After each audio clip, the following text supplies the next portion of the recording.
Hello दोस्तों, कैसे हो आप सभी लोग। आई होप कि आप सभी लोग स्वस्थ होंगे और मस्त होंगे और अपनी तैयारी अच्छे से कर रहे होंगे।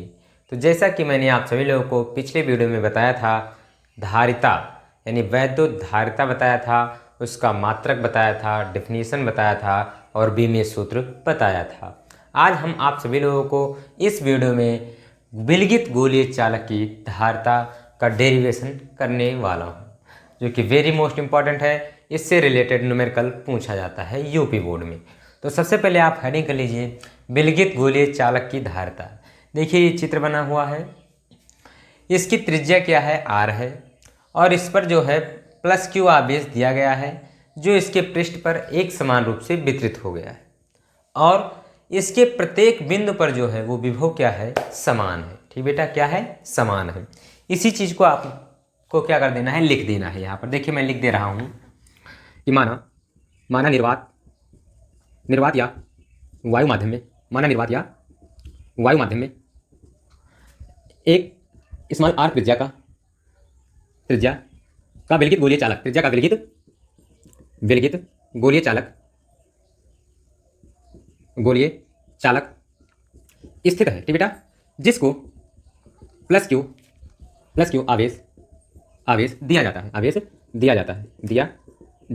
अब देखिए जब प्लस क्यू आवेश मैंने दिया तो ये प्लस क्यू आवेश क्या हुआ, इसके पूरे पृष्ठ पर एक समान रूप से वितरित हो गया। तो यही चीज आपको लिख देना है, जो आवेश इसके पृष्ठ पर पूरी एक समान रूप से क्या हो जाता है, वितरित हो जाता है। एक समान रूप से वितरित हो जाता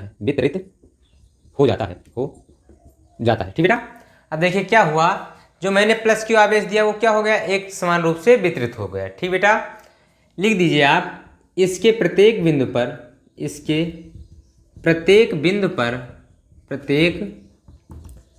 पर क्या है, विभव समान है। बिंदु पर विभव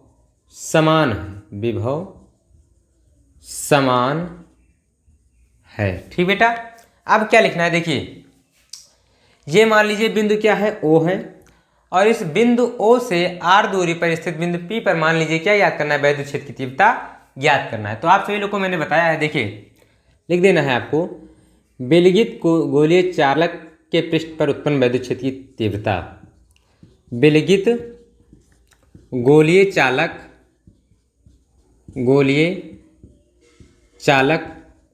के पृष्ठ पर उत्पन्न वैद्युत क्षेत्र की तीव्रता, वैद्युत विभव।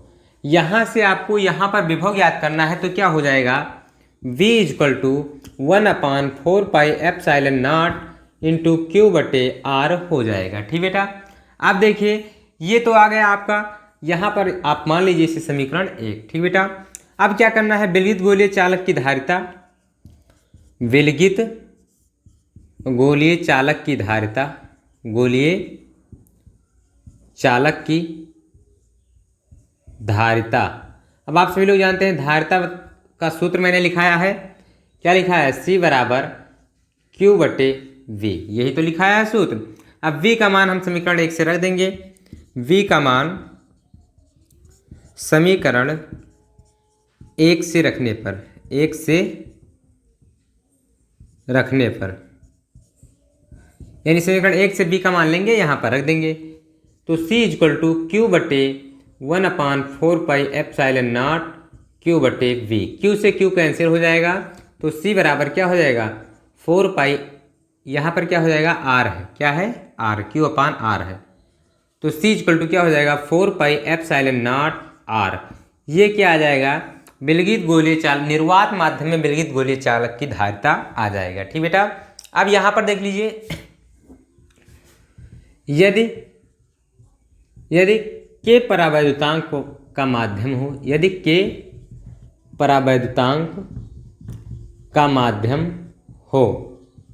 माध्यम हो, तो जो इस विलगित गोलीय चालक की धारिता है वो क्या हो जाएगी, माध्यम हो तो धारिता C = 4πε0 K, उसके बाद क्या हो जाएगा, R हो जाएगा। ठीक बेटा, ये मान लीजिए निर्वात माध्यम के लिए, ये मान लीजिए C0 था और यहाँ क्या है c है। ठीक बेटा, इसे मान लीजिए समीकरण 2 और इसे मान लीजिए 3। अब क्या करना है आपको, कुछ नहीं करना है, आपको समीकरण 3 को 2 से भाग कर देना है। समीकरण 3 भाग कर देना है 2 से। ठीक बेटा, तो क्या आ जाएगा, c बटे c not is equal to 4 pi epsilon not k into R, और बटे में क्या हो जाएगा 4 pi epsilon not into R. इससे ये कैंसिल हो जाएगा, तो क्या आ जाएगा c is equal to C not is equal to K. ये जो है आपका परावैद्युतांक आ गया। ठीक बेटा, यानी निर्वात या वायु माध्यम में अगर आपको किसी विलगित गोलीय चालक की धारिता दिया गया है और किसी माध्यम में विलगित गोलीय चालक की धारिता दिया गया है और आपसे उस माध्यम का परावैद्युतांक पूछ रहा है, तो आप इस सूत्र से ज्ञात कर सकते हैं। ठीक बेटा, तो ये जो डेरिवेशन था आपके लिए very very most important derivation था। ये सूत्र जो है आप याद कर लीजिएगा। अब देखिए एक टॉपिक ये यहाँ पर जो 4 पाई एप्सिलॉन नॉट आ जाता है, इसका मान कभी कभी बहुविकल्पीय प्रश्न में पूछ लेता है। तो देखिए मैंने आप सभी लोग को बताया है कि 1/4 पाई एप्सिलॉन नॉट का मान क्या होता है, 9 गुणे 10 की पावर 9 ये होता है। अगर मैं इसको यहाँ ले जाऊँ, इसको यहाँ लेकर आऊँ, तो क्या हो जाएगा, देखिए यहाँ पर क्या हो जाएगा, तो इसको जब मैं यहाँ पर लाऊंगा तो 1/9 गुणे 10 की पावर क्या हो जाएगा 9 is equal to 4 pi epsilon not. तो आप इस चीज़ को जरूर याद रखिएगा, ये वेरी मोस्ट इंपॉर्टेंट है, आपको न्यूमेरिकल में भी काम में आएगा और वैसे बहुविकल्पीय प्रश्न में पूछ लिया जाता है कि 4 पाई एप्सिलॉन नॉट का मान क्या होता है, तो 1/9 गुणे 10 की पावर 9 होता है। ठीक बेटा, तो इस प्रकार ये डेरिवेशन जो था वो आपका कंप्लीट हो गया। अब हम मिलते हैं नेक्स्ट वीडियो में। अगर वीडियो पसंद आया है तो वीडियो को लाइक कर दीजिए, अगर चैनल पर पहली बार आए हैं तो चैनल को सब्सक्राइब कर दें। तब तक के लिए धन्यवाद।